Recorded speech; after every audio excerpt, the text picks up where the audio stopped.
En el centro de la pampa vive un pimiento.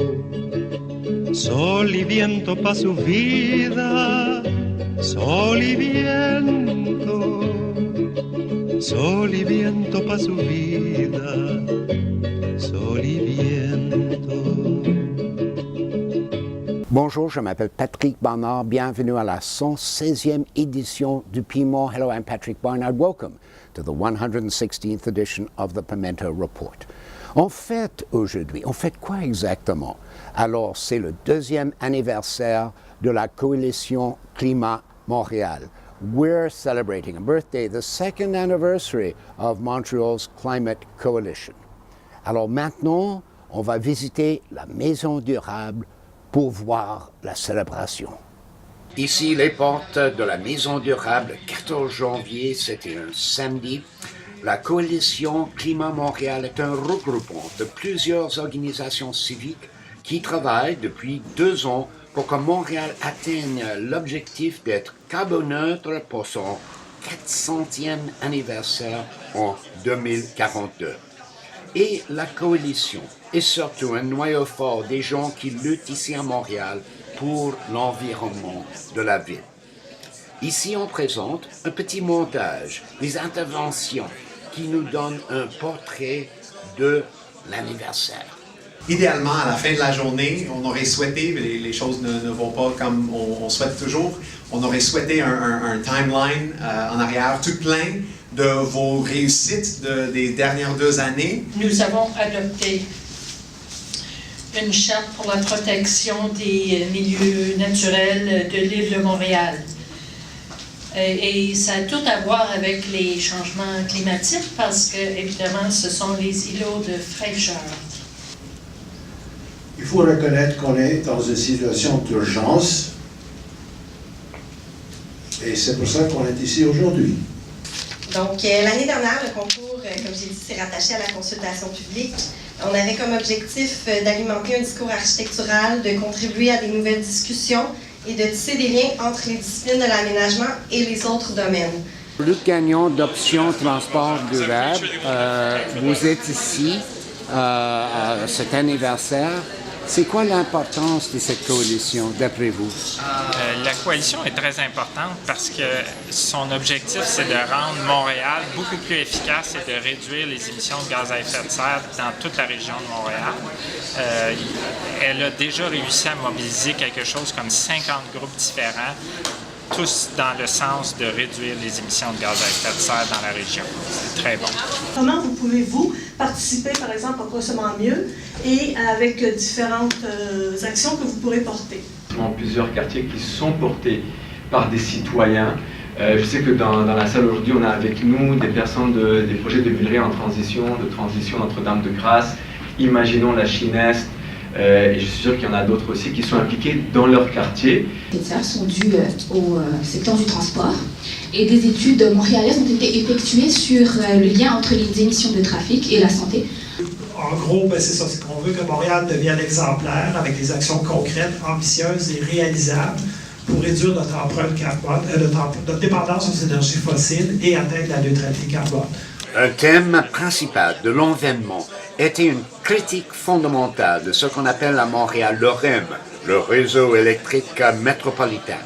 C'est un projet ferroviaire massif, très très cher, une espèce de SkyTrain montréalais proposé par la Caisse des dépôts du Québec.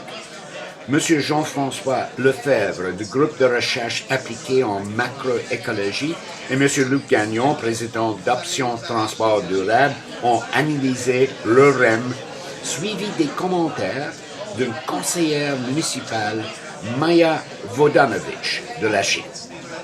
Actuellement, on se retrouve dans une situation où une entreprise privée, d'une certaine façon, la Caisse de dépôt de placement du Québec, on va juste l'appeler la Caisse pour simplifier, a choisi d'imposer un projet en choisissant une technologie qui n'est pas appropriée aux besoins de Montréal. On dit la bonne technologie au bon endroit quand on fait de la planification de transport collectif. Et là, on se retrouve avec un mauvais choix qui va avoir un impact économique important.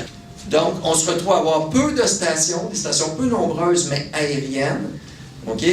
Donc, ou souterraine. Et on se retrouve à, en fait, à avoir un coût en béton tellement élevé que juste le coût du béton, ça paierait les salaires des chauffeurs pour un siècle et plus. Bon, donc, c'est pas une économie. Par contre, c'est un choix où c'est un désastre urbain, donc d'immenses stationnements plutôt que des todes. On va condamner, et ça m'a été confirmé même personnellement par quelqu'un de la Caisse dans les consultations, mais ils ne diront jamais publiquement, la ligne de montagne, la ligne Candiac vont fermer, mais évidemment le gouvernement va promettre que ça reste le temps d'un mandat, le temps d'implanter le SkyTrain puis de l'enlever après. Donc on ferme les lignes de train de banlieue Hudson-Vaudreuil et le Candiac. C'est sûr que moi, en tant que spécialiste de transport public, je mets beaucoup l'accent sur le fait que le projet est beaucoup trop cher. Pour le même argent, on pourrait faire 6 lignes de tramway, plusieurs lignes de métro. Mais ici, à la Coalition Climat, un élément important, c'est plutôt le fait que le REM ne réduira pas du tout les émissions de gaz à effet de serre parce qu'il favorise l'étalement urbain et que tout est en béton. Parce qu'il y a un contrat en béton qu'ils ont réussi à faire passer entre le gouvernement et la Caisse, de sorte que c'est simple. Okay. Les tarifs de transport en commun de tout le monde vont être montés jusqu'à temps qu'on offre à la Caisse le taux de rendement qu'ils s'attendent à avoir. Okay. Donc, en d'autres termes, les gens des quartiers pauvres de l'Est vont voir leurs tarifs augmenter sans hausse de service, peut-être pour avoir une diminution de service, jusqu'à temps que les quelques personnes qui vont venir de Sainte-Anne-de-Bellevue vont pouvoir profiter d'un accès rapide au centre-ville, mais complètement disproportionné là, par rapport aux besoins.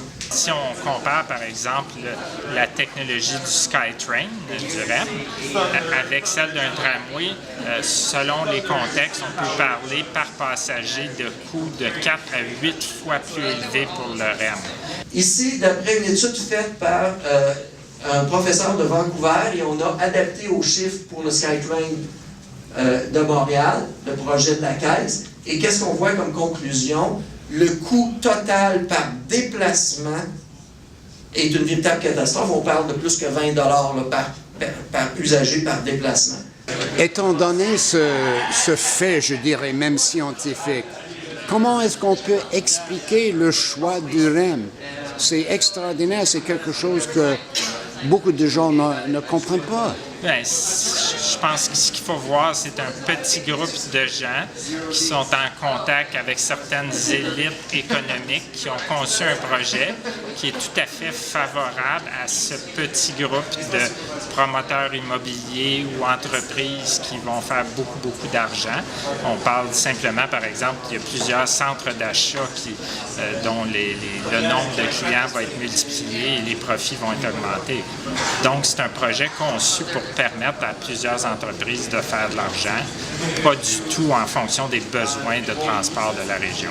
En commun, ça doit être un objectif de regarder les autres projets. Puis ça, c'est pas juste les écologistes, en urbanisme, c'est une base. Et le maire de Laval, dans le mémoire défendu par l'arrondissement de Laval au BAP, exige que le projet soit comparé avec des alternatives. Et que la nouvelle agence régionale ait le mandat et pendant 6 mois le temps d'évaluer s'il y a des meilleures alternatives.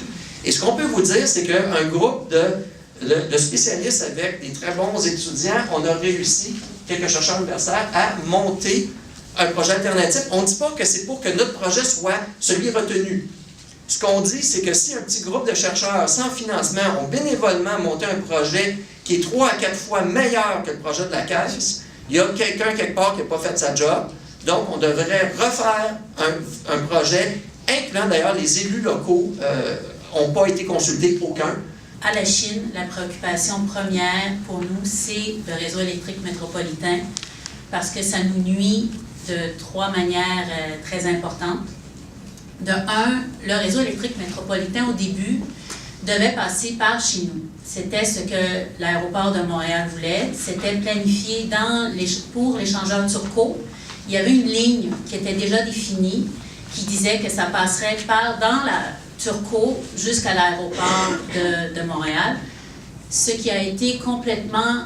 La Caisse a laissé tomber ça quelques semaines avant de faire son annonce. Ils ont décidé de passer par Saint-Laurent. Le train maintenant passe là où la construction est très facile, comme à côté du 10-30 dans les terrains agricoles. Elle va passer plus dans le nord, à Saint-Laurent, où il y a encore des golfs et des terrains verts, des forêts, et plus dans l'ouest, où il y a l'Ansalorme et tout ça. Tout ça, maintenant, va avoir une pression pour développer ces terres-là. Alors, on enlève nos bonnes terres, nos forêts, mais on délaisse le développement dans nos terres contaminées. Alors, moi, je trouve ça extrêmement triste parce que je vois ça tous les jours. Parce que ce qu'il fait, la Caisse, ils prennent le seul train déjà électrique, ils le démantèlent puis ils recommencent. Le seul qui est déjà électrique, OK, je veux dire, on dit, if it's not broken, don't fix it. Surtout qu'on peut l'améliorer et on met l'argent pour électrifier le reste. Bon, donc eux autres, c'est le contraire. Ils ont pris ce qui est rentable, on fait plus de profit avec, puis on démantèle le reste. Ils vont changer le système qui marche par un système qui va créer ça va créer un enclavement de ces secteurs et ça va créer de la criminalité sous les viaducs que nous, on vit à Saint-Pierre et à la Chine. Alors, juste pour ça, je trouve que c'est assez incroyable et je trouve incroyable que ça coûte aussi cher quand je vois qu'on peut avoir des trains électriques plus longs, plus efficaces, où il y a juste plus de monde qui embarque dedans, puis ça coûte moins cher, qu'on dépense des milliards pour des trains plus petits, où déjà, on sait qu'ils ne rempliront pas la capacité à certains endroits, comme sur la ligne de Deux-Montagnes pour le matin. On sait que ça ne remplira pas la capacité existante présentement. Je ne comprends pas là, ce qu'on fait là. Puis je ne comprends pas non plus que les élus, on n'a pas droit de parole. Moi, ça je vous dis, c'est... Moi, je suis devenue indépendante en partie parce qu'on nous empêche de parler. On n'a pas le droit de s'exprimer parce qu'il y a une certaine peur qui règne. Il faut se rallier au plus fort. Et on me dit, on ne peut pas être contre la Caisse, voyons, là, ça va passer. Je dis, mais oui, mais c'est fou, là. Chez nous, on ne pourra pas développer chez nous, puis on ne pourra pas non plus. Puis en plus, on va perdre le seul train qu'on a. Je veux dire, c'est comme, je ne peux pas dire oui. Je ne peux pas. Alors, je dis non. Alors, c'est comme dit M. Fortier, le noble choix de la responsabilité, là. Mais où est-ce que ça nous mène? Je ne le sais pas. Alors, bravo!